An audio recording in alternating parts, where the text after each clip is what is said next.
बिस्मिल्लाहिर्रहमानिर्रहीम अस्सलामु अलैकुम students, this is Atif Ahmad your maths teacher. बच्चों, आज हम डिस्कस करने जा रहे हैं 10th क्लास मैथमेटिक्स और हमारी जो एक्सरसाइज है आज की चैप्टर 1 के कंप्लीट होने पे जो हमें लास्ट एक एडिशनल एक्सरसाइज दी गई जिसका नाम मिसलेनियस एक्सरसाइज 1 है, या इसको आप रिव्यू एक्सरसाइज भी कह सकते हैं। ठीक है, तो इस एक्सरसाइज को हम सॉल्व करेंगे। कुछ बच्चे हैं इसको बिल्कुल भी टच नहीं करते, इसको इग्नोर कर देते हैं, लेकिन बच्चों ये बहुत ही इंपॉर्टेंट एक्सरसाइज है और ख़ुसूसन उन बोर्ड्स के लिए जिनमें 2 मार्क्स का शॉर्ट क्वेश्चन बनता है, उसके लिए ये बहुत ही इंपॉर्टेंट है।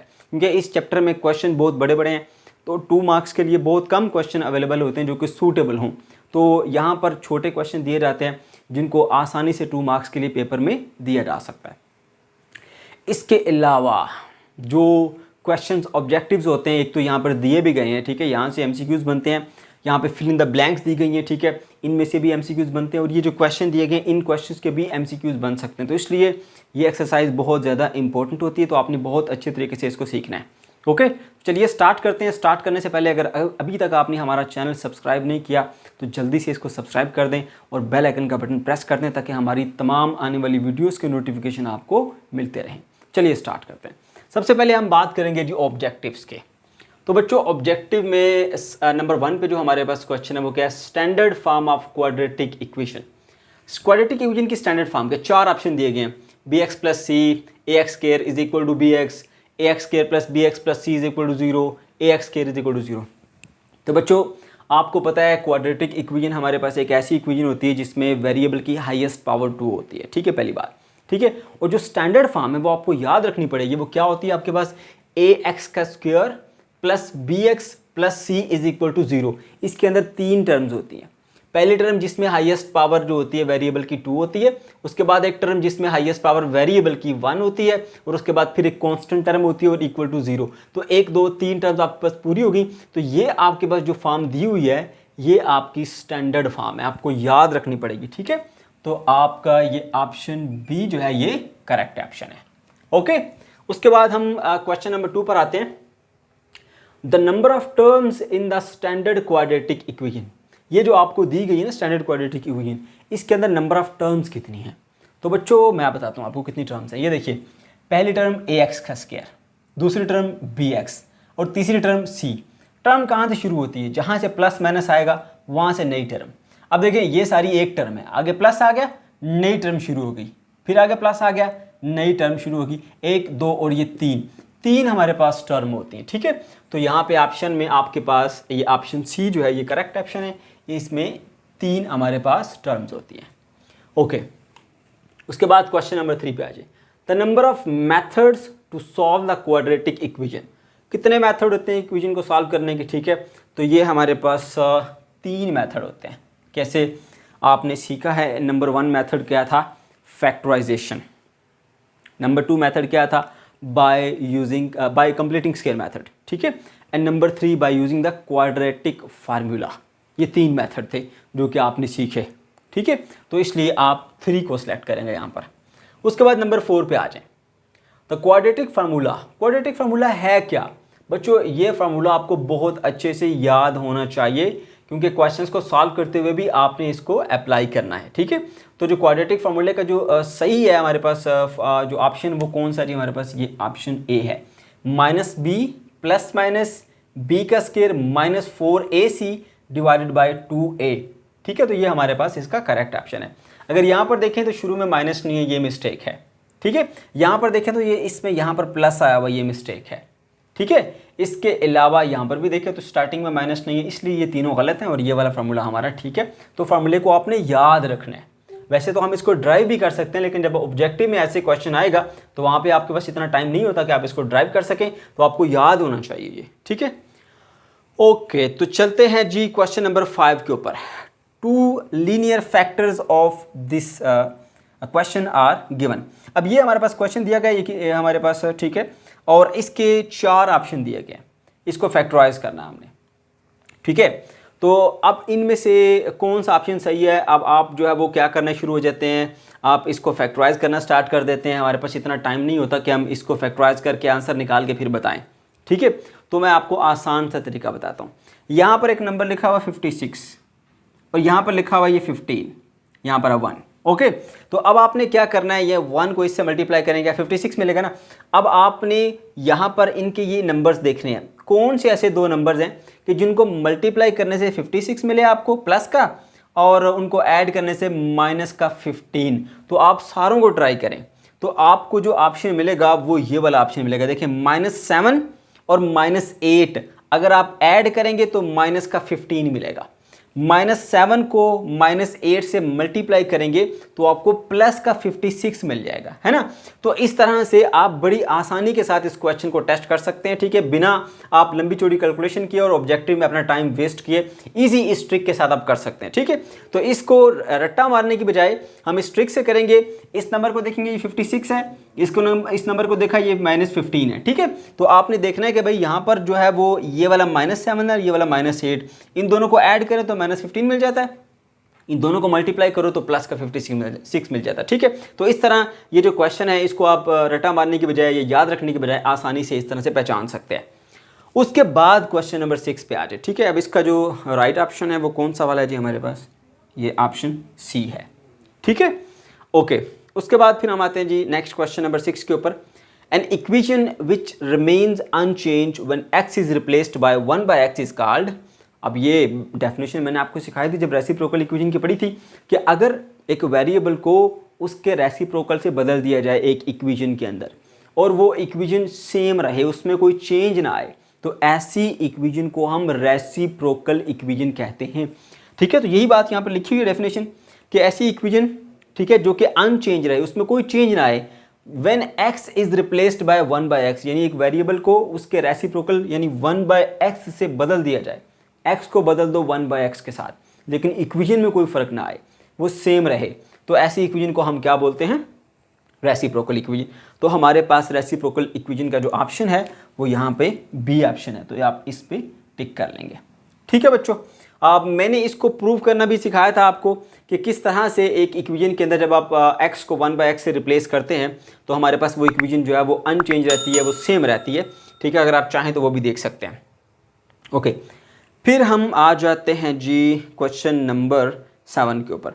N equation of the type 3x + 3 x is +6 is equal to 0 is an exponential, reciprocal, radical और नन ऑफ दिस। बच्चों एक्सपोनेंट कहते हैं पावर को, ठीक है। एक्सपोनेंशियल इक्वेशन कौन सी होती है, ऐसी इक्वेशन जिसकी पावर में वेरिएबल आ जाए। सिंपल आसान सी ट्रिक आपको बता रहा हूँ, ठीक है।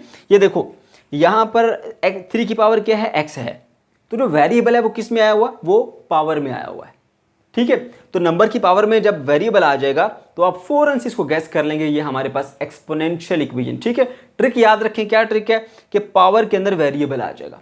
ये पावर देख सकते हैं, नंबर की पावर क्या है, x, 3 एक नंबर है, ये बेस है, और उसकी पावर क्या है, उसका एक्सपोनेंट क्या है, x, जो कि एक वेरिएबल है, तो हम इसको कहेंगे ये एक्सपोनेंशियल इक्वेशन है। तो आंखें बंद करके हम एक्सपोनेंशियल इक्वेशन के ऊपर ऐसे टिक लगा देंगे, ओके। उसके बाद फिर हम बात करेंगे जी क्वेश्चन नंबर 8 की। The solution set of this equation 4x का स्क्वायर - 16 इज इक्वल टू 0। तो इसको आपको करना पड़ेगा सॉल्व। चलिए सॉल्व करते हैं। क्या है जी 4x का स्क्वायर, मैं यहाँ पे करता हूँ 4x का square -16 and that is equal to 0, ठीक है। तो आपने क्या करना है जी, इसमें से 4 कॉमन ले लेना है, x का स्क्वायर -4 इज इक्वल टू 0, ठीक है। अब 4 तो इक्वल टू 0 नहीं हो सकता, इसका मतलब फिर ये वाला पार्ट इक्वल टू 0 है, यानी x का स्क्वायर -4 को इक्वल टू 0 रखेंगे आप, राइट। अच्छा, फिर उसके बाद क्या होगा, आपने x की वैल्यू निकालनी है, x इज इक्वल टू इधर आके प्लस का 4 हो जाएगा, x का स्क्वायर है, सॉरी ये, तो आप क्या करना पड़ेगा, इधर भी स्क्वायर रूट लेना पड़ेगा, इधर भी स्क्वायर रूट लेना पड़ेगा, ये इससे कट जाएगा। सो x की वैल्यू क्या आएगी आपके पास, प्लस और -2। तो क्योंकि उसने सोल्यूशन सेट की बात की है, अब क्वेश्चन जरा गौर से देखने, जल्दी नहीं कर रही। उसने क्या कहा है हमें, सोल्यूशन सेट, तो सेट के लिए फिर आपको ये ब्रैकेट जो है वो लगाना ज़रूरी है, ठीक है। ये सोल्यूशन सेट तब बनेगा आपके पास, वरना भी देखें यहाँ पर भी +-2 लिखा हुआ है, यहाँ पर भी +-2 लिखा हुआ है। डिफरेंस क्या है दोनों में, हम क्या करते हैं जल्दी जल्दी में जैसे ही देखा है इसका आंसर +-2 आया तो फटाफट से इस +-2 के ऊपर क्लिक कर दिया। उसने सोल्यूशन सेट की बात की है, तो सोल्यूशन सेट को बच्चों आप इस तरह से स्क्वायर ब्रैकेट में लिख देंगे, तो सॉरी ये जो हमारे पास मिडिल ब्रैकेट कहते हैं हम इसको, इस पर टिक कर देंगे। ओके जी, फिर हम आते हैं जी क्वेश्चन नंबर 9 के ऊपर, और ये हमारा आई थिंक लास्ट क्वेश्चन है ऑब्जेक्टिव में। An equation of the form 2x⁴ minus 3x⁴ plus 7x² minus 3x plus 2 is equal to 0 is called. अब मैं आपको इसकी भी ट्रिक बताता हूँ। कोई भी इक्वेशन जो हमारे इन क्वेश्चन में आएगी जिसकी पावर 4 से स्टार्ट हो, 4 के बाद पावर 3 आए, 3 के बाद पावर 2 आए, 2 के बाद पावर 1 आए और फिर पावर यानी वो वेरिएबल खत्म हो जाए, तो वो रेसिप्रोकल इक्वेशन याद रख लो, ये ट्रिक है। ठीक है, ये देखो x⁴, 4 के बाद 3, 3 के बाद 2, 2 के बाद 1 और 1 के बाद वेरिएबल खत्म। ठीक है, आपको जो क्वेश्चन दिए गए रेसिप्रोकल इक्वेशन के 2 क्वेश्चन आपकी एक्सरसाइज 1.3 के अंदर मौजूद हैं। अगर आप उनको भी चेक कर लें और जो एग्जांपल दी हुई उसको भी चेक कर लें, तो इसके अंदर एक ही चीज़ है, पावर 4, 4 के बाद 3, 3 के बाद 2, 2 के बाद 1, 1 के बाद वो वेरिएबल खत्म हो जाएगा। तो वो रेसिप्रोकल इक्वेशन यहाँ से आपको जो है याद रहेगा। ठीक है, तो देख लो बच्चों, अब हम यहाँ पे इस पूरी इक्वेशन को ना, ऑब्जेक्टिव में हमारे पास इतना टाइम नहीं होता हम पूरी इक्वेशन को टेस्ट करें, इसको x को 1/x से रिप्लेस करके फिर देखें जी कि वाकई क्या ये इक्वेशन अनचेंज रहती है, तो ठीक है फिर ये रेसिप्रोकल है। भाई इतना टाइम ही नहीं है हमारे पास। ठीक है, हमने ट्रिक यूज़ करनी है ऑब्जेक्टिव में। तो हम देखेंगे भाई 4 से 3 पे गई, 3 से 2, 2 से 1 और 1 से फिर वेरिएबल खत्म, या वेरिएबल की पावर 0 कह सकते हैं आप। ठीक है, तो ये हमारे पास कौन सी इक्वेशन होती है जी, ये रेसिप्रोकल इक्वेशन। तो आपके पास जो करेक्ट ऑप्शन है वो ये पहला ऑप्शन है। ठीक है, रेसिप्रोकल इक्वेशन, रेसिप्रोकल इक्वेशन, ये इस पे आपने ऐसे टिक लगा दिया। ठीक हो गया बच्चों, तो ये हमारा क्वेश्चन नंबर 1 कंप्लीटली सॉल्व हो गया। ठीक है, और इसको हम फ्री स्पेस को दोबारा से फ्री कर लेते हैं ताकि इसके ऊपर हम दोबारा से कैलकुलेशन करने वाले हों। ठीक है, चलें जी, अब आ जाते हैं जी, पहले हम क्वेश्चन नंबर 2 नहीं करेंगे, पहले क्वेश्चन नंबर 3 कर लेंगे क्योंकि वो फिल इन द ब्लैंक से जल्दी से फिल कर लेते हैं। उसके बाद फिर हम आएंगे इन क्वेश्चंस के ऊपर, तब तक हमारे पास स्पेस बन जाएगी, हम उधर उसको सॉल्व कर लेंगे। ओके, क्वेश्चन नंबर 3 पर आ जाएं। क्वेश्चन नंबर 3 क्या है, फिल इन द ब्लैंक्स। पहला क्वेश्चन क्या है, the standard form of quadratic equation. क्या होती है जी standard form of quadratic equation, तो आपको याद होनी चाहिए। ठीक है, मैं जल्दी से यहाँ पर लिख देता हूँ, ax² प्लस bx और plus c is equals to 0। ठीक है बच्चों, ये आपका पहला आंसर आ गया। उसके बाद क्वेश्चन नंबर 2 क्या है, the number of methods to solve the quadratic equation are. Number of method, कितने मेथड है जी हमारे पास, हमारे पास इसके 3 मेथड है।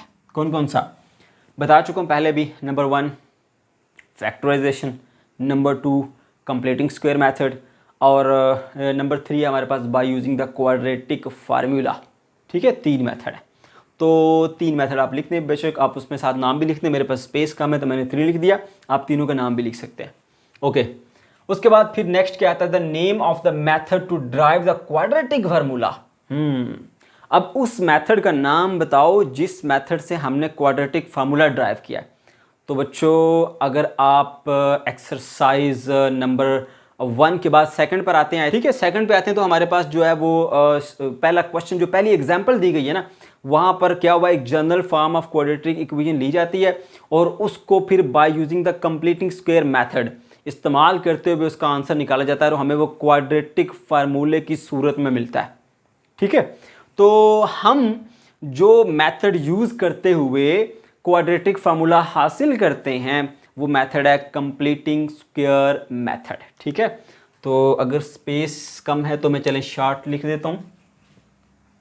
क्वेश्चन नंबर 3 यही है ना, हाँ, bye using completing square method, चलें MTHD लिख देता हूँ, आप इसको पूरा लिखेंगे कंप्लीटिंग स्क्वायर मेथड। सी है, ठीक है। अब ये COMP मतलब कंप्लीटिंग, SQ मतलब स्क्वायर और MTDA मतलब क्या है, हमारे पास मेथड है। ठीक है, कंप्लीटिंग स्क्वायर मेथड से।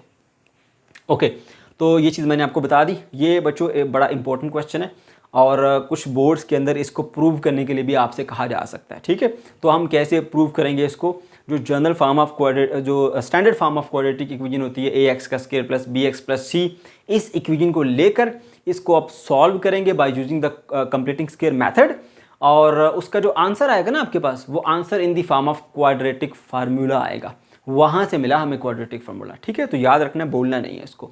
ये बड़ा इंपॉर्टेंट क्वेश्चन था, ये ऑब्जेक्टिव में आ सकता है बोर्ड में भी। Okay, the solution of the equation, इस इक्वेशन का जो सोल्यूशन है वो क्या है भाई, ज़रा गौर से देखो। अभी तो यही बात मैं आपको समझा रहा हूँ कि ये हमारे पास एक स्टैंडर्ड फॉर्म ऑफ, ये जनरल फॉर्म कह ले, general form of quadratic equation है। ठीक है, और उस general form of quadratic equation को by using completing square method आपने सॉल्व किया था, और आपको जो आंसर मिलता है ना, वो आंसर असल में क्वाड्रेटिक फार्मूला है। वो क्वाड्रेटिक फार्मूला इस इक्वेशन का आंसर है। तो इसको सॉल्व करने के बाद हमें क्या मिलेगा? क्वाड्रेटिक फार्मूला मिलेगा। तो याद रख लो, जो जनरल फॉर्म है क्वाड्रेटिक इक्वेशन की, ठीक है, उसको सॉल्व करने से जो हमें आंसर मिलता है वो आंसर क्या है? एक्चुअली क्वाड्रेटिक फार्मूला है।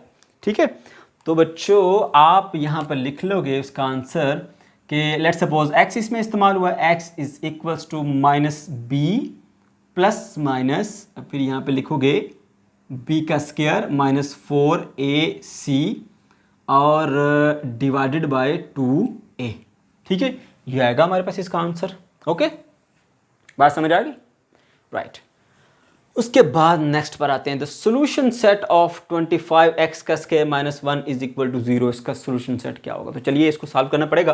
तो यहाँ पर लिख लेते हैं जो हमारी फ्री स्पेस है। ठीक है, क्या है जी क्वेश्चन है हमारा 25x का square and minus 1 is equal to 0। 1 को उधर ले जाएं, 25x का square is equal to plus का 1 हो जाएगा, 25 मल्टीप्लाई हो रहा है, इधर आके डिवाइड हो जाएगा, x का square is equal to 1 divided by 25। अब आपको क्योंकि x की वैल्यू चाहिए तो आप क्या करेंगे जी, दोनों तरफ स्क्वायर रूट ले लेंगे, इधर भी और उधर भी, 1 बाय 25। तो x की वैल्यू आपको क्या मिलेगी? Plus minus 1 by 5। ठीक है बच्चों, ये आपके पास आंसर आ जाएगा। क्लियर हो गया? तो यहाँ पे आप लिख सकते हैं कि x की वैल्यू आपको मिलेगी, x is equals to plus minus 1 divided by 5। Right? Okay, उसके बाद हम आते हैं नेक्स्ट क्वेश्चन के ऊपर। An equation of the form 2 power 2x minus 3 multiply by 2 raised to power x plus 5 is equal to 0 is called. अभी तो बताया था कि अगर आपके पास कोई ऐसी इक्वेशन आ गई है जिसमें बेस हमारे पास नंबर है, उसकी पावर में क्या आ गया?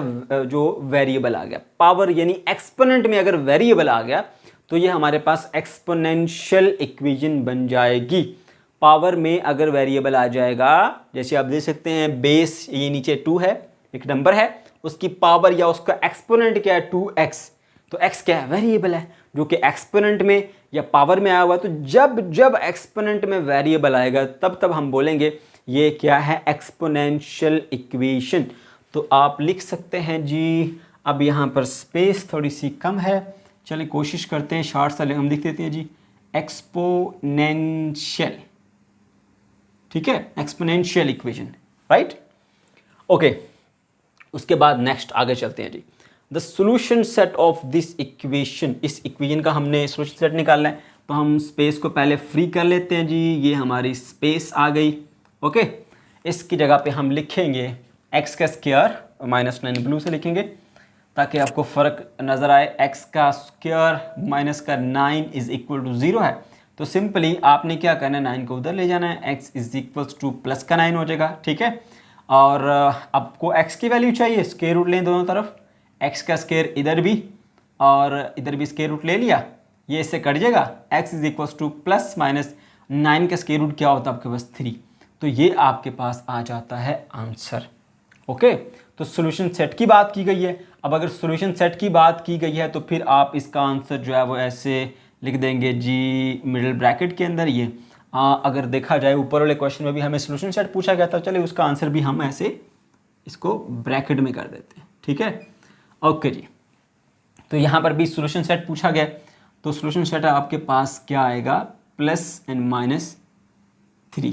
ठीक है, तो बच्चों आपने भी ये गलती नहीं करनी, सॉल्यूशन सेट पूछा जा रहा है तो सॉल्यूशन सेट में ब्रैकेट्स जो है ना वो मिडिल ब्रैकेट आपने मस्ट यूज़ करनी है यहाँ पर। राइट? उसके बाद in equation of the type x power 4 then power 3 then x power 2 then x और उसके बाद 1 is called an reciprocal equation. Simple बताया मैंने ट्रिक आपको कि वेरिएबल की पावर 4, 4 के बाद 3, 3 के बाद 2, 2 के बाद 1, 1 के बाद ख़त्म। तो देख लो, 4 के बाद 3, 3 के बाद 2, 2 के बाद 1, 1 के बाद ख़त्म। तो कौन सी होगी ये? Reciprocal equation. हमारे पास इतना टाइम नहीं होगा कि हम x को 1/x से रिप्लेस करके इसको चेक करें कि अनचेंज रहती है या नहीं रहती। तो तो हमने बस ये ट्रिक याद रखनी है इसके अंदर, ठीक है। इसको पहचानने के लिए आप आसानी से इसको पहचान लेंगे। तो ये होगी जी आपकी रेसिप्रोकल इक्वेशन, ठीक है। चलें शॉर्ट सा नाम लिख देते हैं हम यहाँ पे, रेसिप्रोकल इक्वेशन, ठीक है, EQ इक्वेशन। ओके, उसके बाद है जी हमारे पास a root of an equation which do not satisfy the equation is called extraneous root. Simple, पहले भी बता चुका हूँ। हमारे पास रूट्स क्या होते हैं, बताया था ना आपको कि भाई एक इक्वेशन को आप सॉल्व करते हो, आपको आंसर्स मिलते हैं। लाइक क्वाड्रेटिक इक्वेशन को आपने सॉल्व किया, आपको दो आंसर्स मिले, x is equal to 2 and x is equal to 4। अब ये 2 और 4 क्या हैं, ये दोनों हमारे पास रूट्स हैं इस इक्वेशन के। अब इनमें से कोई एक्सट्रेनियस रूट है या नहीं, ये चेक करने के लिए क्या करते हैं, इन्हीं दोनों रूट्स को पहले एक रूट लिया, वापस उसी क्वेश्चन में पुट कर दो और देखो क्या राइट हैंड साइड का आंसर लेफ्ट हैंड साइड के आंसर के इक्वल आता है, तो वो रूट इक्वेशन को सेटिस्फाई करता है और वो हमारा सोल्यूशन होगा। सोल्यूशन में उसको शामिल करोगे आप, आंसर में शामिल करोगे। आप कोई ऐसा रूट अगर आ जाता है कि जिसको आप इक्वेशन में पुट करते हो लेकिन राइट हैंड साइड का आंसर लेफ्ट हैंड साइड के आंसर के इक्वल नहीं आता, तो ऐसा रूट जो है वो हमारे पास सोल्यूशन में नहीं आता, उसको हम बोलते हैं ये एक्सट्रेनियस रूट है, ठीक है, एक्सट्रेनियस रूट है, ठीक है। बात समझ आ गई? यानी कोई ऐसा रूट जिसको आपने क्वेश्चन में या वापस इक्वेशन में पुट किया लेकिन राइट हैंड साइड का आंसर लेफ्ट हैंड साइड के इक्वल नहीं आ रहा, यानी ये रूट हमारी इक्वेशन को सेटिस्फाई नहीं करता, तो हम कहते हैं कि ये रूट है extraneous root. Is it clear? Okay, तो इसको लिख दीजिए फिर एक्सट्रेनियस रूट, ठीक है, एक्सट्रेनियस रूट आ गया। ओके, उसके बाद फिर आ जाते हैं जी हम क्वेश्चन नंबर 10 के ऊपर, ठीक है। N equation involving impression of variable under dash is called radical equation. Radical मतलब वो रूट, स्क्वायर रूट, उसकी बात हो रही है, ठीक है। तो रेडिकल इक्वेशन में आ जाए अगर उसमें, तो हम सिंपली हम कहेंगे कि अंडर रेडिकल साइन, ऐसी इक्वेशन जिसके अंदर रेडिकल साइन आ जाएगा, ठीक है, ठीक है, तो हम क्या बोलेंगे, वो रेडिकल इक्वेशन है। तो आपने इसकी डेफिनेशन भी पढ़ी है, एज इट इज डेफिनेशन की ही इन्होंने बनाई हुई है हमारे पास, ये fill in the blank, an equation involving impression of variable under radical sign, ठीक है, रेडिकल साइन, ठीक है बच्चों। तो रेडिकल साइन के साथ जो आ जाएगा उसको हम क्या बोलेंगे, ये हमारी क्या है, रेडिकल इक्वेशन है। Is it clear? ओके, तो बच्चों यहाँ तक अब हमारे जो MCQs हैं वो भी सॉल्व हो गए और जो फिल इन द ब्लैंक थी वो भी सॉल्व होगी। अब हमने बढ़ना है जी क्वेश्चंस की तरफ और उसके लिए हमें चाहिए स्पेस। तो चलिए पहले स्पेस बनाते हैं। चलिए बच्चों, अब हमारे पास स्पेस बन चुकी है, अब हम 1 बाय 1 क्वेश्चंस को सॉल्व करते हैं, ठीक है। सबसे पहले हम स्टार्ट करते हैं जी क्वेश्चन नंबर 1 से। ये रहा हमारा क्वेश्चन नंबर 1। उसकी स्टेटमेंट क्या है, एक्स का square plus 2x minus 2, x का square plus 2x and minus का 2 and that is equals to 0, right. Okay, अब ये क्वेश्चन दिखने में बड़ा सिंपल लग रहा है, आप समझते हैं कि जल्दी से फैक्टराइज करके इसको सॉल्व कर लेते हैं, लेकिन बच्चों ये फैक्टराइज नहीं होगा, आप ट्राई कर लें, ठीक है। क्योंकि यहाँ पर देख सकते हैं सबसे पहला स्टेप ये होता है, यहाँ पर नंबर देखा जाता है वो 1 है, 1 को -2 से मल्टीप्लाई किया तो रफ वर्क में क्या है आपके पास, -2 आया। अब 2 के क्या फैक्टर्स हो सकते हैं, 1 और 2, इसके अलावा और कोई फैक्टर नहीं हो सकते, ठीक है। और मैं आपको पहले भी बता चुका हूँ, ये कंसेप्ट सिखा चुका हूँ कि अगर ये नंबर जो प्रोडक्ट है ये इसकी और इसकी और इसकी, ठीक है, यहाँ पे कुछ नहीं, वहाँ पर 1 होता है, तो वो अगर नेगेटिव है तो आप इसके फैक्टर में से वो पेयर सेलेक्ट करते हैं कि जिनको माइनस करने से मिड टर्म मिले। तो 2 में से 1 माइनस करें तो आपको 2 नहीं मिलता, आप कुछ भी कर लें आपको ये नहीं मिलेगा, ठीक है। इसलिए ये फैक्टराइज नहीं होगा, इसके ऊपर आप क्वाड्रेटिक फार्मूला ही यूज करेंगे, ओके। तो उसके मुताबिक आप क्या करते हैं, सबसे पहले जो जनरल फॉर्म होती है क्वाड्रेटिक इक्वेशन की उसके साथ कंपेयर करते हैं, ax का स्क्वायर प्लस का bx और प्लस का c इज इक्वल टू 0, ठीक है। ये general form of quadratic equation है और वहाँ से आपको a b c की वैल्यू मिलती है। अब a किसके इक्वल आ रहा है, a इक्वल आ रहा है यहाँ पर 1 के, और b किसके इक्वल आ रहा है, b इक्वल आ रहा है 2 के, और c कांस्टेंट किसके इक्वल आ रहा है, -2 के, है ना। तो जो क्वाड्रेटिक फार्मूला आता है आपको वो यहाँ पर लिखिए, x is equals to minus B plus minus, यहाँ पे आप लिखेंगे जी b का स्क्वायर -4a और c डिवाइडेड बाय क्या आएगा, 2a, राइट। ओके जी, अब हम वैल्यूज पुट करते हैं इसके अंदर। एक्स की वैल्यूज़ क्या क्या हैं जी, माइनस बी की जगह क्या आएगा हमारे पास 2, ठीक है, और प्लस माइनस उसी तरह से फिर b का स्केयर यानी 2 का स्केयर -4, a की क्या वैल्यू है जी 1 है, और c की क्या वैल्यू है मेरे पास -2, ठीक है, ये वैल्यूज पुट कर दी इसके अंदर, और 2 और a की वैल्यू क्या है मेरे पास 1 है, ऐसे। अब ज़रा देखिए x की क्या वैल्यू आएगी, -2 प्लस -2 का स्केयर क्या होता है 4, और दो टर्म नेगेटिव हो जाएं, ये भी नेगेटिव ये भी नेगेटिव, तो माइनस माइनस प्लस हो जाता है, 4 × 1 4, 4 टू द 8, ये आ गया आपके पास 8, और डिवाइडेड बाय 2 आप ऐसे ही लिखेंगे, ओके। उसके बाद क्या होगा जी, x is equals to -2 plus minus 8 और 4 कितना होता है 12 होता है, और डिवाइडेड बाय 2, राइट। अब हमने क्या करना है, इसको सॉल्व करना है। इसको सॉल्व करने के लिए फर्दर हम यहाँ पर रफ वर्क करेंगे, यहाँ पर लिखेंगे 12, फिर 2 से डिवाइड करेंगे, 2 6 द 12, फिर 2 से डिवाइड करेंगे, 2 3 द 6, फिर 3 पे जाएगा यहाँ पर ऐसे, ठीक है। तो इसका मतलब ये है कि अगर हमारे पास लिखा हुआ है, ये रफ वर्क है, ठीक है, याद रहे ये क्या है रफ वर्क है। अगर यहाँ पे लिखा हो हमारे पास 12, तो हम उसको यूँ लिख सकते हैं ऐसे कि 2 का स्केयर, ये देखिए 2 का स्केयर मल्टीप्लाई बाय 3, है ना। तो अब ये 2 का स्केयर है वो तो स्केयर रूट से बाहर आ जाएगा, ख़त्म हो जाएगा, 2 रहेगा, और ये स्केयर रूट 3 उसी तरह रहेगा, ठीक है ना। तो याद रहे कि ये जो हमारे पास एक वैल्यू है जिसको हम कह रहे हैं कि स्क्वायर रूट ऑफ 12, उसको हम यूँ लिख सकते हैं 2 टाइम्स स्क्वायर रूट ऑफ 3। मैंने बिल्कुल बेसिक लेवल पर जाके आपको बता दिया, ताकि अगर आपको थोड़ी बहुत कन्फ्यूजन भी है तो वो ख़त्म हो जाए। -2 एंड प्लस माइनस यहाँ पर आ जाएगा, बल्कि यहाँ पर पहले 2 लिखेंगे, ठीक है, 2 और उसके बाद square root of 3 divided by 2 आएगा, ठीक है। अब इन दोनों में से 2 कॉमन आता है, तो मैं क्या करता हूँ यहाँ पर सॉल्व करता हूँ इसको। अब 2 कॉमन ले लिया, x is equals to 2 common -1 रह जाएगा क्योंकि 2 कॉमन चला गया है, फिर आगे आएगा प्लस माइनस, और ये वाला 2 भी कॉमन चला गया, सिर्फ हमारे पास बचेगा स्क्वायर रूट ऑफ 3 और डिवाइडेड बाय क्या आएगा जी ये वाला 2। तो ये 2 इस 2 से कैंसिल हो जाएगा, x की क्या वैल्यूज आएंगी -1 plus minus square root of 3, ठीक है। तो ये मेरे पास क्या आ गया इसके आंसर्स। अगर मैंने सोल्यूशन सेट की फॉर्म में लिखना है तो मैं लिखूंगा x इज इक्वल्स टू -1 और plus minus square root of 3, ये सोल्यूशन सेट आ गया, ठीक है बच्चों। तो ये आ गया जी हमारे पास इसका answer. Question number 2 solve by factorisation, ठीक है। तो चलिए देखते हैं जी क्वेश्चन नंबर 2 में क्या कहा जा रहा है। हमने इसको सॉल्व करना है बाय फैक्टराइजेशन। उसके लिए क्या करना पड़ेगा, सबसे पहले इसको आप इधर लेकर आए, ये बन जाएगा 5x का square minus 15x and that is equal to 0, ठीक है।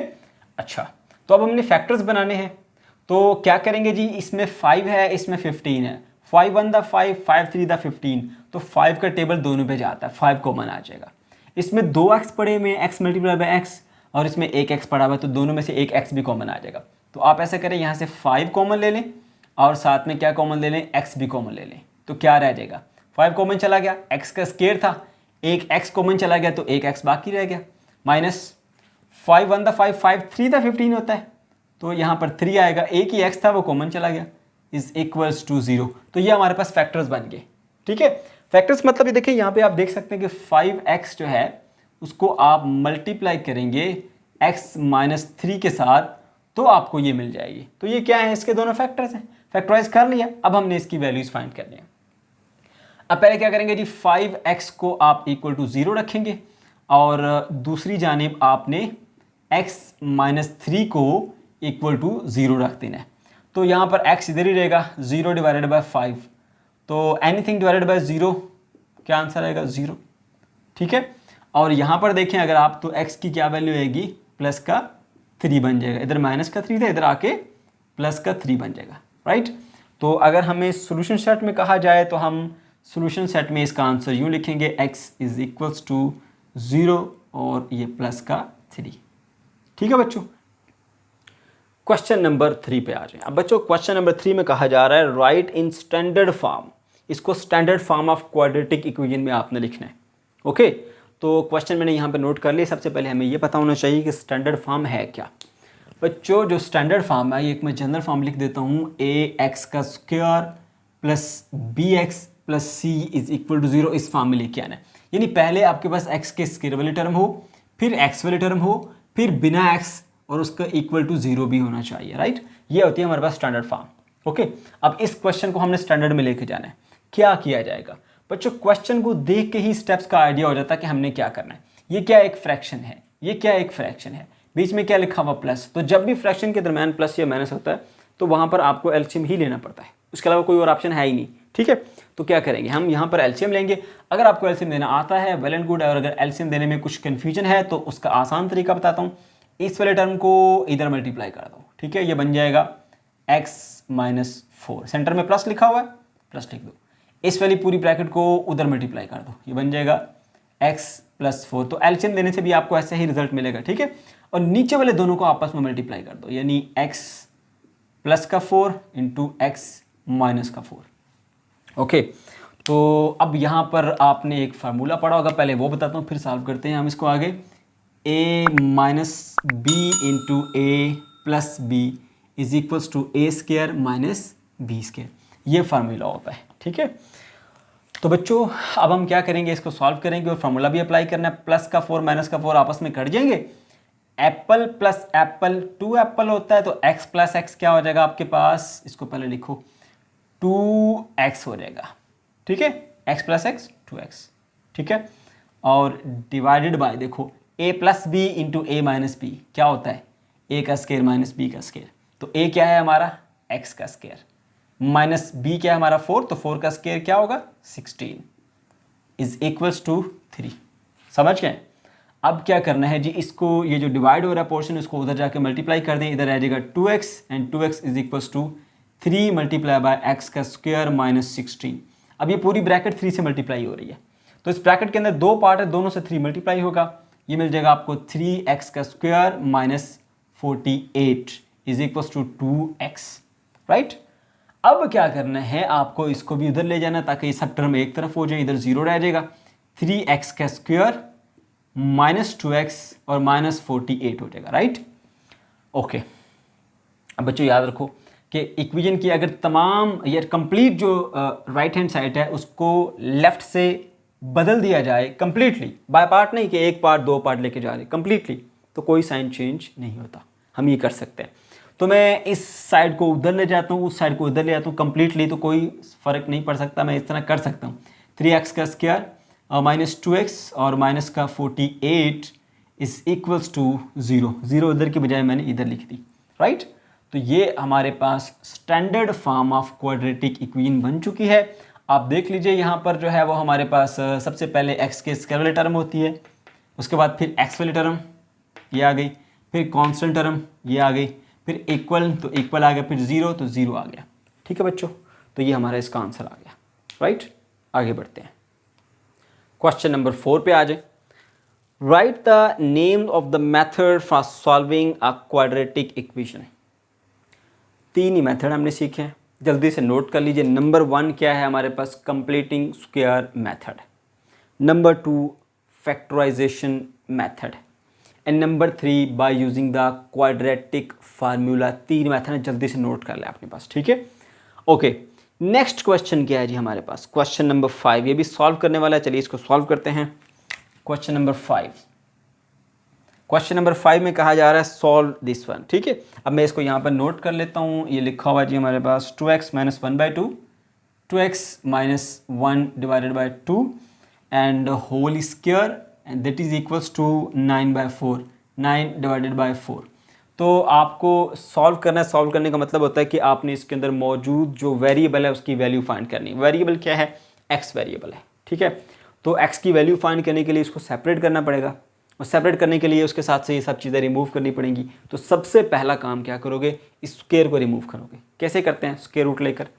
तो हम दोनों तरफ स्क्वायर रूट लेंगे, इधर भी स्क्वायर रूट ले लेंगे, ऐसे बन जाएगा 2x माइनस 1/2 और इधर भी आपको फिर स्क्वायर रूट लेना पड़ेगा, 9 डिवाइडेड बाई 4 आ जाएगा। Is it clear. अच्छा, उसके बाद क्या करेंगे जी, ये स्क्वायर रूट इससे कट जाएगा, ठीक है। यहाँ पर क्या रहेगा आपके पास 2x माइनस 1 डिवाइडेड बाई 2, ठीक है। और इधर क्या आएगा आपके पास प्लस माइनस 9 का स्क्वायर रूट क्या होता है 3 और 4 का स्क्वायर रूट क्या होता है 2 होता है। समझ गए? ओके, तो अब क्या करोगे 2x यहीं पे रखोगे और -1/2 को उधर ले जाओगे, उधर जाके प्लस हो जाएगा। तो 1/2 प्लस माइनस 3/2, राइट? बात समझ आ गई? उसके बाद इसका एलसीएम ले लीजिए। एलसीएम दोनों के डिनोमिनेटर सेम है, एक ही आएगा, ठीक है, और ऊपर वाला भी एज इट इज आएगा क्योंकि डिनोमिनेटर क्या है, सेम है। बात समझ आ गई? अब यहाँ पर x के साथ 2 क्या हो रहा है, मल्टीप्लाई हो रहा है। हमें इसकी वैल्यू नहीं चाहिए, हमें 2 उधर जाके फिर डिवाइड करना पड़ेगा, ठीक है। ये लिखा हुआ है 2x, तो ये x इधर ही रहेगा और यहाँ पर आप लिख दोगे 1 प्लस माइनस 3/, ये 2 जब इधर आके डिवाइड होगा ना तो 2 × 2 4 बन जाएगा, ये 4 आ गया आपके पास, ठीक है। तो अब आपको इसके आंसर्स निकालने हैं। तो आंसर्स निकालने के लिए एक बार आप क्या करेंगे, x की वैल्यूज़ में 1 प्लस 3/4 करेंगे, ठीक है, और एक बार आप क्या करेंगे कि 1 माइनस 3/4 कर देंगे, ठीक है। तो ये क्या बनेगा 4/4 और ये 1 माइनस 3 करेंगे तो माइनस का 2 आएगा /4। तो 4 से गया तो बचा 1 और यहाँ पर 2 1 2 2 2 4 तो -1/2। तो आपके पास जो सोल्यूशन सेट आएगा वो आएगा 1 और माइनस का 1/2, ठीक है बच्चों। ये आ गया आपके पास आंसर। क्वेश्चन नंबर 6 पर आ जाएं, ठीक है बच्चों। क्वेश्चन नंबर 6 हमें ये दिया हुआ है, इसको हमने सॉल्व करना। सॉल्व का मतलब क्या होता है कि इसके अंदर मौजूद वेरिएबल की वैल्यू हमें फाइंड करनी है। वो वेरिएबल हमें नज़र आ रहा है, वो क्या है, x है, ठीक है। तो क्वेश्चन को हमने यहाँ पर नोट कर लिया, ठीक है। तो अगर आपने x की वैल्यू निकालनी है तो पहले x को एक तरफ सेपरेट करना पड़ेगा और उसके बाद फिर उसकी वैल्यू मिलेगी।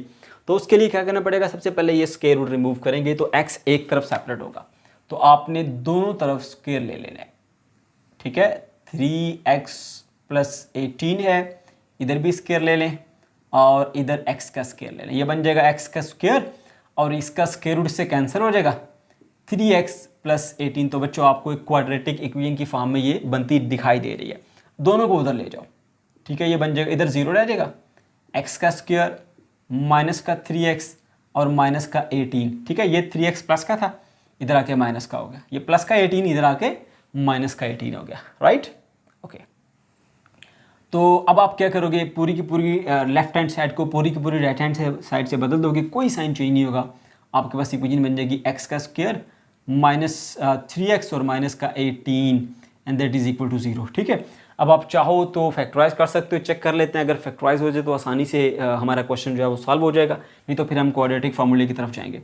तो ये हमारे पास आ गई जी स्टैंडर्ड फॉर्म में, ठीक है। आपको पता है जब भी हमारे पास इस तरह की रेडिकल या कोई भी इक्वेशन आती है तो हमें, क्योंकि इस चैप्टर के अंदर सिर्फ एक ही मेथड सिखाया गया है क्वाड्रेटिक इक्वेशन का, तो हम क्या करेंगे, उसको क्वाड्रेटिक फॉर्म में लेकर आएंगे और क्वाड्रेटिक फॉर्म में लेकर आने के बाद फिर उसको हम सॉल्व करेंगे, राइट, ओके। तो ये देखिए बच्चों, अब आप क्या करते हो, फैक्टराइज करने का तरीकाकार क्या होता है, आप रफ वर्क में आपको बता देता हूँ। सबसे पहले आप ये करते हो जी, इधर आप लगा लो एक लाइन, ठीक है, ऐसे रफ वर्क के लिए। सबसे पहले देखते हो कांस्टेंट क्या है, -18, नोट कर लो यहाँ पे -18, और उसके बाद जो वेरिएबल के स्क्वायर वाली टर्म है उसका कोफिशिएंट, यानी ये वेरिएबल का स्क्वायर का टर्म है, इसके साथ कुछ भी नहीं तो मतलब 1 होगा, तो उसको इससे मल्टीप्लाई करो 1, क्या मिलेगा -18, ये इसको बोलते हैं प्रोडक्ट। प्रोडक्ट क्या मिली -18, राइट। अच्छा, अब इसके फैक्टर्स बनाने हैं और याद रहे अगर ये प्रोडक्ट जो इसको और इसको मल्टीप्लाई करके मिलती है वो नेगेटिव नंबर है तो इसके फैक्टर्स में से एक ऐसा पेयर सेलेक्ट करेंगे जिनको माइनस करने से आपको मिड टर्म मिले 3, ठीक है। तो आप देखो ज़रा 6 × 3 करेंगे तो क्या मिलता है, 18 मिल जाता है ना। अब ज़रा साइन लगाने, ज़रा सोचो, अगर माइनस का 6 रखूँ और प्लस का 3 रखूँ तो मुझे माइनस का 3 मिल जाएगा, और -6 को मैं मल्टीप्लाई करूँ प्लस के 3 के साथ तो मुझे माइनस का 18 भी मिल जाएगा, है ना। तो मेरे पास ये वो 2 नंबर आ गए जिनके साथ मैंने इसकी मिड टर्म ब्रेक करनी है, -6 और प्लस का 3। ये रफ वर्क जो आप करते हैं, माइंड के अंदर कैलकुलेशन कर रहे होते हैं या रफ वर्क में करते हैं, ठीक है। तो बच्चों अब हमारे लिए क्वेश्चन को सॉल्व करना आसान हो गया। हम यहाँ पे लिखेंगे x का स्क्वायर और यहाँ पे लिखेंगे माइनस का 6x और प्लस का 3x और माइनस का 18 = 0, यानी ये देखिए इसकी जगह पे हमने ये कर दिया। अगर आप देखिए 6x में से 3x निकले तो फिर भी आपको क्या मिलता है, -3 ही मिलता है, ठीक है। चेक कर लिया करो कि इस मिड टर्म को अगर दोबारा सॉल्व किया जाए तो वही टर्म मिलती है कि नहीं, ये लाजमी है, मिलनी चाहिए वो, ठीक है। अगर नहीं मिल रही तो आपका आंसर गलत है। ओके जी, अब इसके दो पार्ट बना लें, ये एक पार्ट और ये वाला इसका दूसरा पार्ट। इसमें से कुछ कॉमन आएगा, x कॉमन आएगा, तो x -6 रह जाएगा क्योंकि x यहाँ से कॉमन चला गया।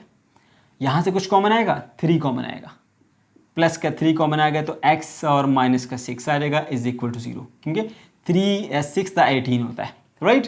अब एक ये पार्ट, दूसरा ये पार्ट, और इन दोनों के अंदर ये ब्रैकेट पूरी की पूरी कॉमन है, तो पूरी ब्रैकेट को ही कॉमन ले लेते हैं।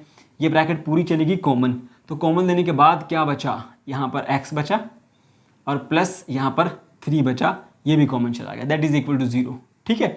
अब दोनों को अलग अलग इक्वल टू 0 रखो, x -6 इज इक्वल टू 0 रखो और x + 3 भी इक्वल टू 0 रखो, तो x की वैल्यू आपको मिलेगी प्लस का 6 और यहाँ पर देखा जाए तो x की वैल्यू आपको मिलेगी -3। तो दो आंसर्स आपके पास आ गए। आप सोल्यूशन सेट लिखना चाहते हैं तो सोल्यूशन सेट आपके पास होगा 6 और -3, ये आ गया जी आपके पास इसका सोल्यूशन, ठीक है बच्चों। तो हमारा क्वेश्चन नंबर 6 भी सॉल्व हो गया।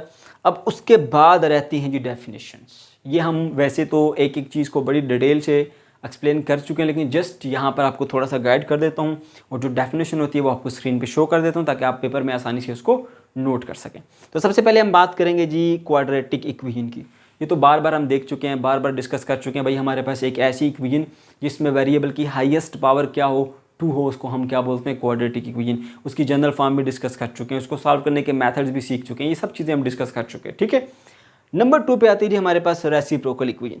अब रेसिप्रोकल इक्वेशन क्या होती है, अभी हम पढ़ चुके हैं कि एक ऐसी इक्वेशन कि जिसमें मौजूद वेरिएबल को, लेट्स सपोज x उसमें वेरिएबल है, अगर उस x को 1/x से बदल दिया जाए फिर भी वो इक्वेशन वैसी की वैसी रहे, उसके अंदर किसी किस्म का कोई चेंज ना आए, तो हम कहते हैं कि ये जो इक्वेशन है ये रेसिप्रोकल इक्वेशन है। इसकी डेफिनेशन भी आप स्क्रीन पे देख सकते हैं, ठीक है।